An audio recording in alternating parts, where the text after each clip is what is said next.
आयुष के पापा के लिए लाई थी ये, सिकुड़कर आयुष के नाक का हो गया है। हमारी खूबसूरत साड़ी का तो रंग ही उड़ा दिया। इसीलिए अपनाए सही डिटर्जेंट, धो डाला का एडवांस फॉर्मूला जो दे कपड़ों को नई चमक और साथ ही सिकुड़ने से बचाए, चले ज्यादा और पैसे बचाए। इसीलिए अब से जो धोए कोई बड़ी साजिश रच रहा है, क्योंकि इसी तरह से बांग्लादेश में हुआ, इसी तरह से श्रीलंका में हुआ।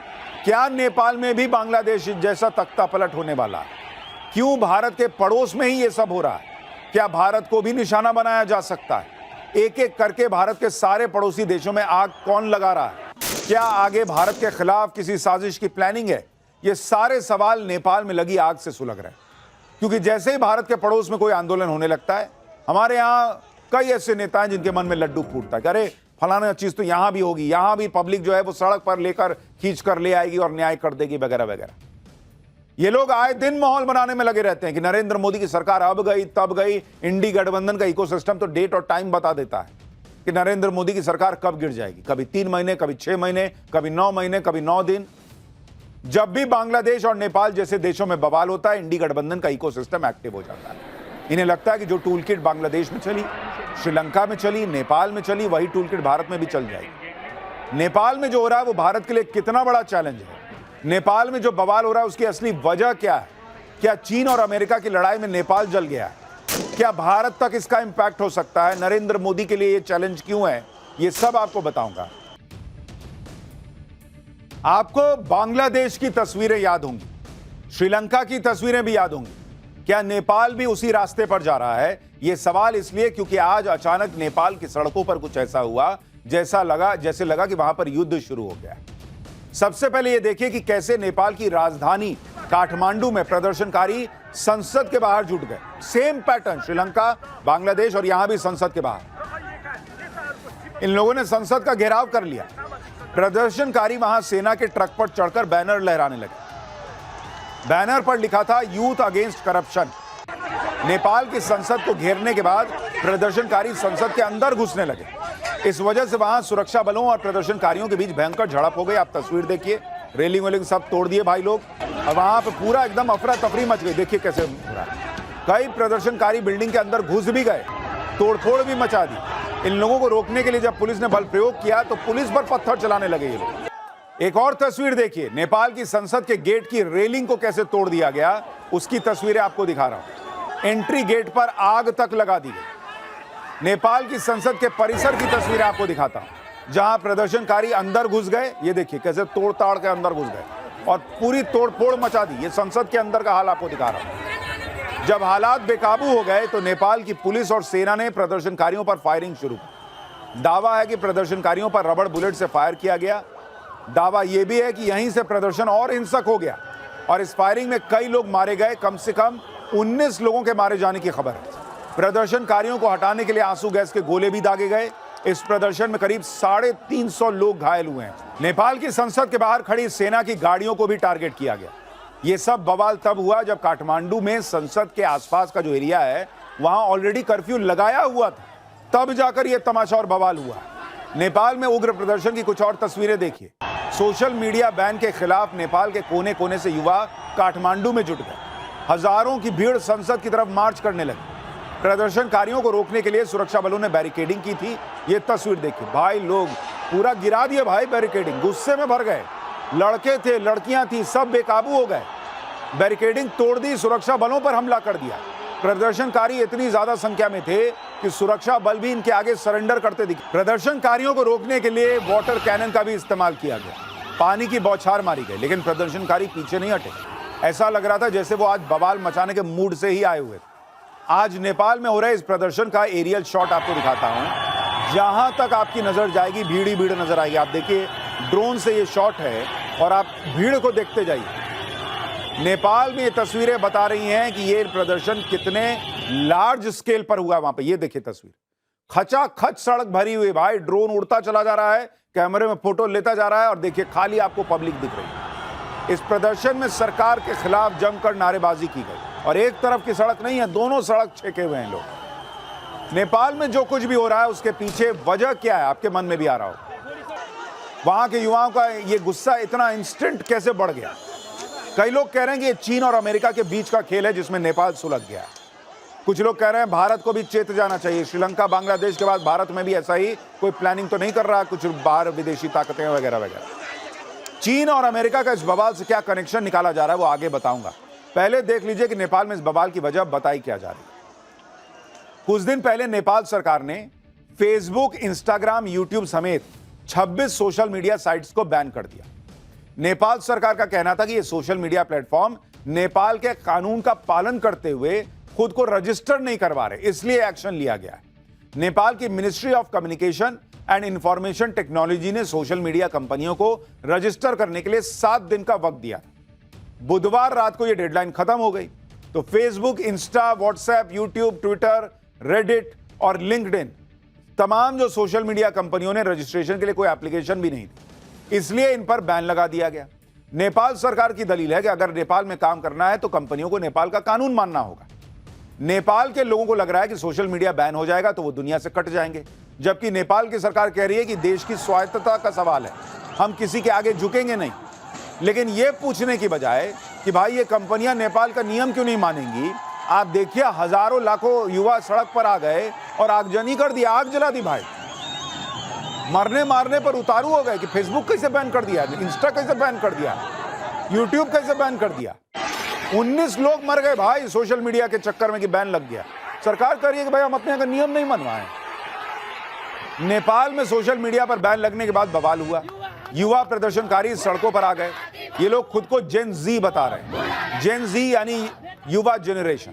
इन प्रदर्शनकारियों ने करप्शन को भी बड़ा मुद्दा बना लिया। प्रदर्शनकारियों का कहना है कि भ्रष्टाचार के आरोपों को दबाने के लिए ही सोशल मीडिया पर बैन लगाया गया ताकि सरकार के खिलाफ कोई कुछ बोल ही ना पाए। इसके अलावा जो लोग सोशल मीडिया के जरिए कमाई करते थे वो भी इस प्रदर्शन में शामिल हैं, क्योंकि उनकी आमदनी का जरिया छीन गया है तो वो गुस्से में है।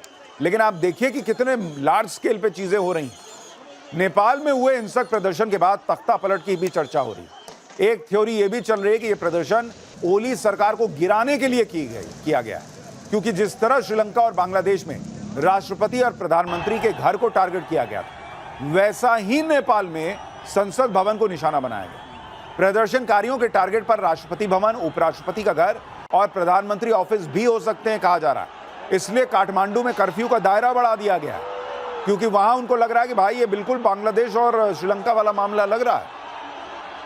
नेपाल के प्रदर्शन में युवा मारे गए, इसलिए इस बात की काफी संभावना है कि नेपाल में अब ये आग ठंडी नहीं होने वाली, बल्कि और भड़क सकती है। श्रीलंका और बांग्लादेश में तो उग्र भीड़ के आगे वहां के सिस्टम ने सरेंडर कर दिया था।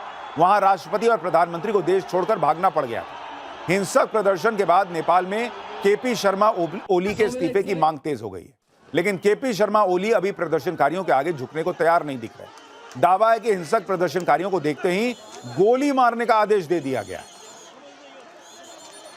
आप देखिए इसको, इस लड़के को देखिए भाई, इसको गोली लगी हुई है कहा जा रहा है। देख रहे हैं पूरा इधर गोली लगी, पट्टी उट्टी हुई है, मुंह में पट्टी लगी हुई है, और भाई जो है वहां पे लीड कर रहा है भीड़ को। इतने गुस्से में है लोग कहा जा रहा है। नेपाल में जो कुछ हो रहा है उसे अमेरिका और चीन की वर्चस्व की लड़ाई से भी जोड़कर देखा जा रहा है, क्योंकि नेपाल में अभी जो केपी ओली शर्मा हैं उन्हें चीन का करीबी माना जाता है।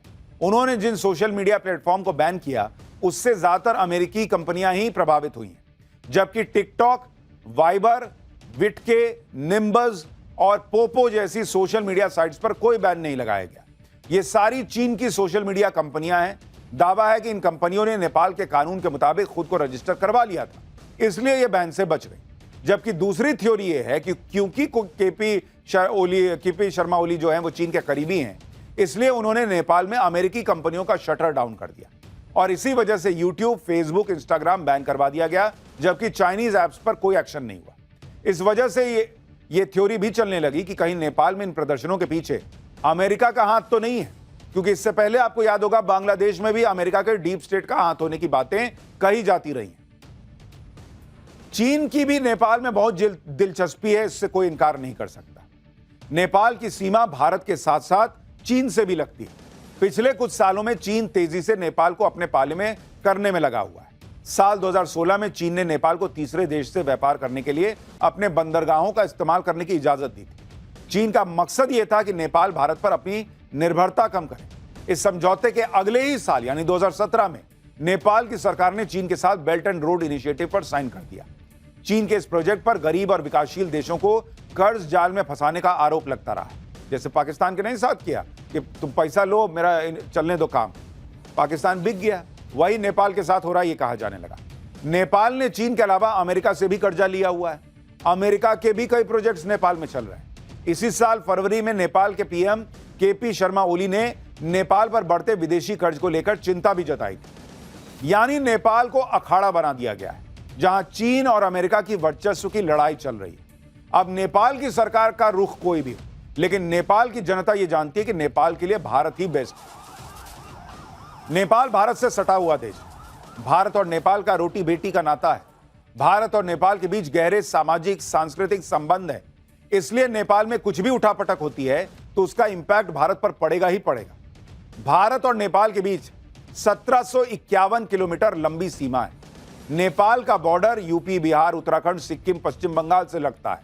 अगर नेपाल में अस्थिरता बढ़ेगी, भारत विरोधी ताकतें हावी होंगी, तो भारत में आतंकियों की घुसपैठ, ड्रग्स तस्करी, नकली नोटों की तस्करी का खतरा बढ़ जाएगा। इसलिए नेपाल के हालात सीधे सीधे भारत की सुरक्षा को भी प्रभावित करते हैं। आप बांग्लादेश का उदाहरण याद कीजिए ना बॉस। पिछले साल बांग्लादेश में जो तख्ता पलट हुआ था, उसका असर अभी तक भारत झेल रहा है। बांग्लादेश में भारत विरोधी ताकतों के हावी होने से वहां पाकिस्तान बांग्लादेश से मिलजोल बढ़ाने का प्रयास कर रहा है। भारत के लिए तनाव की बात इसलिए भी है क्योंकि नेपाल में यह प्रदर्शन ऐसे वक्त में हो रहे हैं जब नेपाल ने भारत से सीमा विवाद छेड़ा हुआ है। दरअसल हाल ही में भारत और चीन के बीच उत्तराखंड के लिपुलेख दर्रे से सीमा व्यापार को फिर से शुरू करने पर सहमति बनी, लेकिन नेपाल ने इस पर यह कहते हुए आपत्ति जताई कि यह तो नेपाल का इलाका है। भारत ने लिपुलेख पर नेपाल के दावे को सिरे से खारिज कर दिया। हालांकि इस मुद्दे पर चीन ने नेपाल का साथ नहीं दिया और इस विवाद से दूरी बना ली। नेपाल के पीएम ने एससीओ समिट के इतर चीन के राष्ट्रपति शी जिनपिंग से मुलाकात की और इस मुलाकात में नेपाल ने चीन के राष्ट्रपति से कहा कि अरे बॉस, लिपुलेख नेपाल की जमीन है, आप कैसे उधर डील कर लिए भारत से। लेकिन शी जिनपिंग ने नेपाल के पीएम को ज्यादा भाव ही नहीं दिया। नेपाल के पीएम 5 दिन की यात्रा पर चीन गए थे। वो चीन की विक्ट्री डे परेड में भी शामिल हुए, लेकिन चीन और भारत के रिश्ते अभी जो हैं उसमें नेपाल को कोनी मार दी गई। नेपाल की तरह ही पिछले साल बांग्लादेश में सरकार विरोधी प्रदर्शन हुए। प्रदर्शनकारी प्रधानमंत्री के घर में घुस गए थे। तब इंडी गठबंधन के नेताओं ने यही कहा था कि एक दिन भारत में भी ऐसा होगा। भीड़ पीएम आवास में घुस जाएगी, पीएम मोदी को कुर्सी से हटा देगी। अब नेपाल में जो प्रदर्शन हो रहे हैं उसे लेकर भी इंडी गठबंधन के नेता इसी तरह की बातें कहेंगे। जैसे कांग्रेस नेता बीवी श्रीनिवास ने नेपाल का एक वीडियो शेयर करते हुए कहा कि नेपाल के जागरूक युवाओं ने बगावत कर दी। तानाशाही ज्यादा दिनों तक चलती नहीं, चाहे मुल्क कोई भी हो। इशारा देख रहे हैं आप? जहां इस तरह का कुछ होता है, इस देश में कुछ नेताओं की बाँचें खिल जाती है कि कहीं भारत में भी ऐसा हो तो हो जाए कुछ कमाल। इंडी गठबंधन के नेताओं का यही हाल है। वो दूसरे देशों की हालत देखकर सपने पालने लगते हैं कि भारत में भी ऐसा हो जाएगा क्या। ऑपरेशन सिंदूर को लेकर भी इंडी गठबंधन ने ट्रंप के एजेंडे को पुश किया। ट्रंप ने भारत को डेड इकोनॉमी कहा तो यहां नेता विपक्ष राहुल गांधी ने उनके बयान का समर्थन कर दिया। ट्रंप जिस तरह भारत से भिड़े हुए हैं, इंडी गठबंधन को उसी में जो है अपना आनंद दिख रहा है। हालांकि ट्रंप ने भारत और पीएम मोदी के प्रति अपने रुख को थोड़ा नरम किया है, लेकिन ट्रंप के करीबी अभी भी भारत को टारगेट कर रहे हैं। जैसे ट्रंप के ट्रेड सलाहकार पीटर नेबोरो ने कहा है कि यूक्रेन युद्ध से पहले भारत रूस से ज्यादा तेल नहीं लेता था। यह सब पैसे के लिए हो रहा है, वहां लोग मर रहे हैं, शर्म आनी चाहिए। इसी तरह अमेरिका के वित्त मंत्री स्कॉट बेसेंट ने कहा कि अगर अमेरिका और यूरोपीय संघ रूसी तेल खरीदने वाले देशों पर और प्रतिबंध लगाते हैं, सेकेंडरी टैरिफ लगाते हैं, तो रूसी अर्थव्यवस्था पूरी तरह से चरमरा जाएगी और राष्ट्रपति पुतिन को बातचीत की मेज पर आना पड़ेगा।